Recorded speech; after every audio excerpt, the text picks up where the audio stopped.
Vision and social dominance.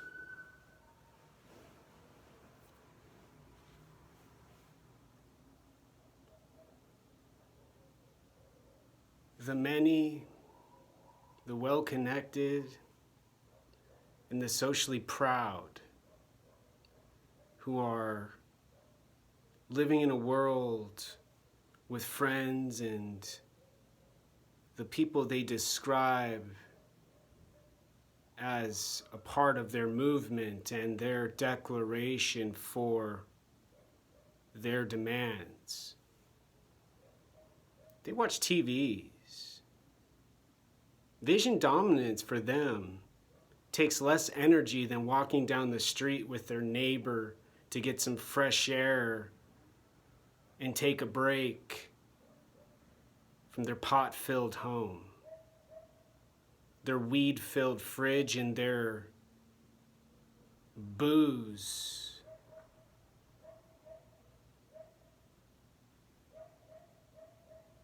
Stunk bathroom. They got plenty of money they share with each other to pay their electric bill, to have the internet and the resources available, to buy cameras and equipment they don't got to arrange. They don't have to worry about now. The sun setting brings an opportunity for their faces to shine in the night darkness they've made neutral. No longer called a color, no longer described as a part of life. Simplified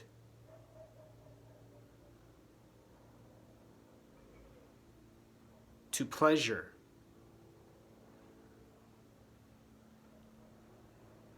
Going wherever, abiding by the rules they have in place to allow these choices now. They don't dress like the person they describe they're defeating in their language and images. They paint and they draw on their desktops.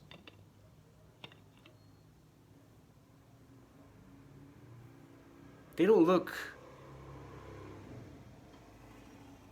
raggedy, worn out, and lacking consciousness.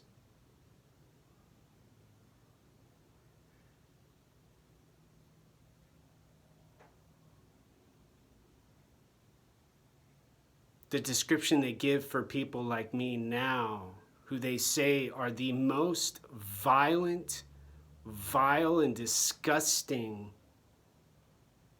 part of planet Earth from the beginning, now.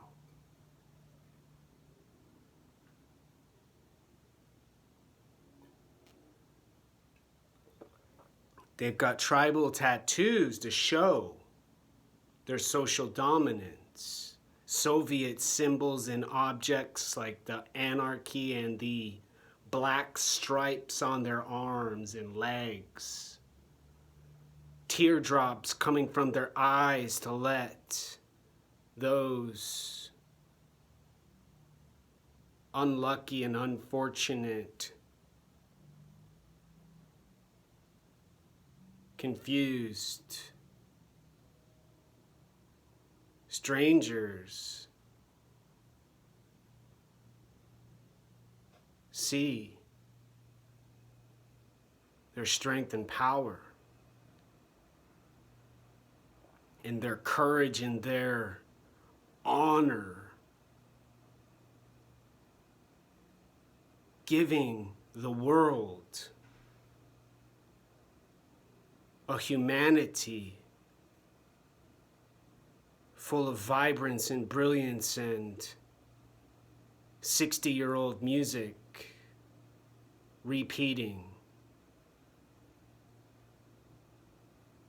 starting and restarting and stopping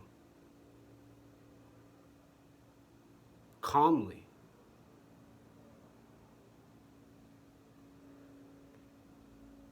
And peacefully sticking their chest in their body in front of anybody who disagrees with their slogans.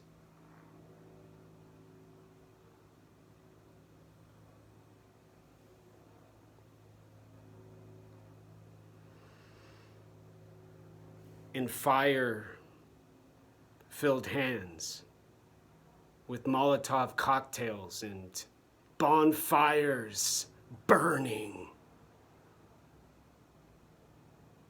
joyously eliminating the cause of all despair and suffering now.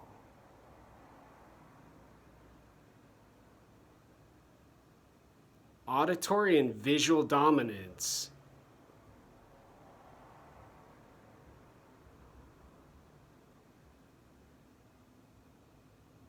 were a part of the commands the slave had to adhere to on the farm in the middle of nowhere.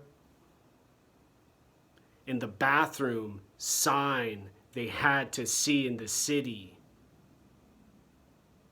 Walking on the social streets filled with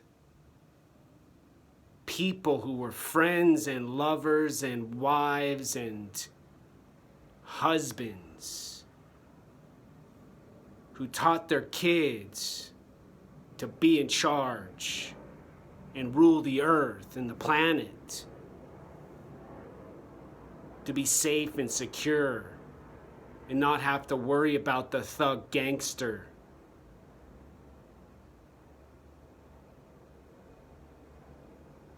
The machine guns carried around in a protest zone where there are no options other than the prepared choices to make available at the front door with the gold-fingered,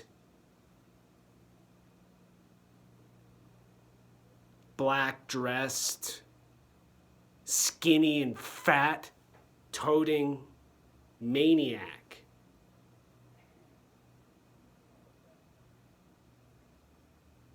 The women sneeze in this part of the city in Seattle on Capitol Hill. The men give them comfort.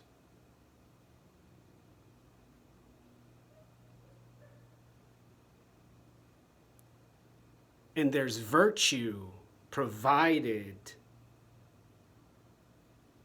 in the acceptance of believing what's seen in their genius.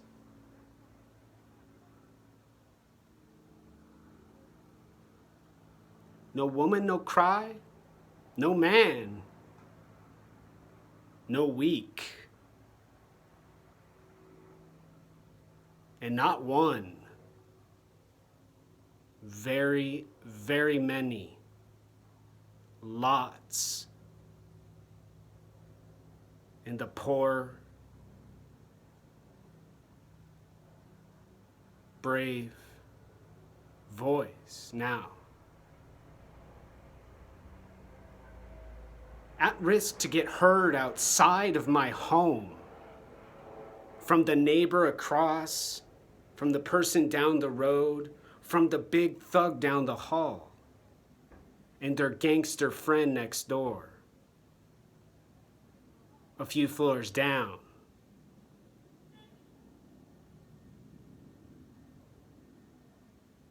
These are tribal people with goals and decisions now.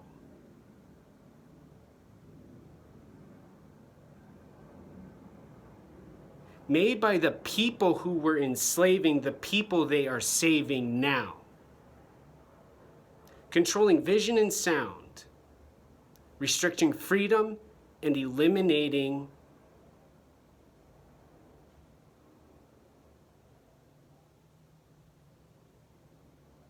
spontaneity.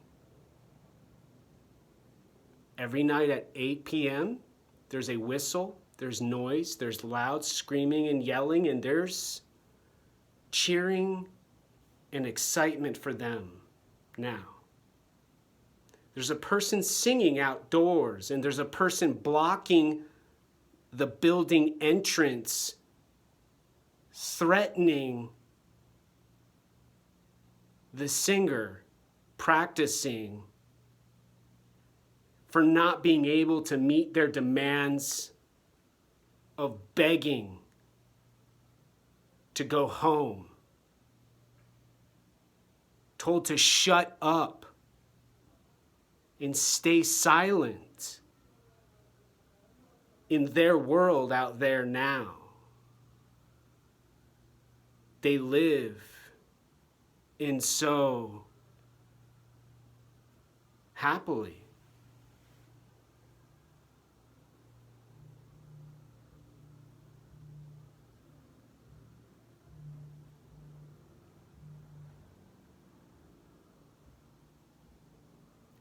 Brainwaves music helps with the sound, but when there's vision involved with the noise and the loudness and the art and the visionary thinking in pictures and videos,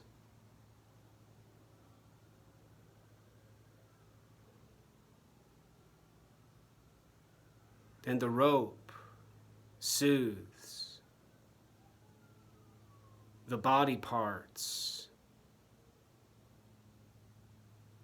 When the technology fails, the noose eliminates the suffering perpetuated and disguised by philosophers and thinking, genius, brilliant, high IQ doctors and professors and mayors and governors.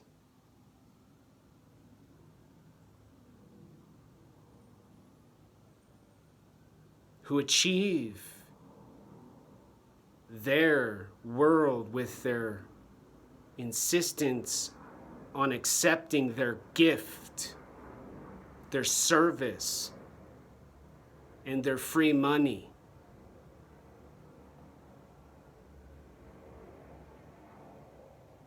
With the requirement to swallow their medicine and suck on their pill until there's no more hunger and fear. They might take away the small place to live and give instead a drug-infested shelter with people smoking crack and selling meth and shoving needles in their feet, picking up fentanyl to go with their alcohol, and smoking their weed with their tobacco, while the rich people join the social group and declare, hallelujah, they've solved all of the problems and made the world better now.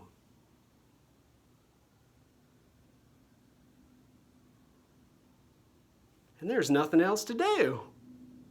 All you gotta do is just watch the sun set, wait for the sunrise, and do it over and over and over again. Now, the end.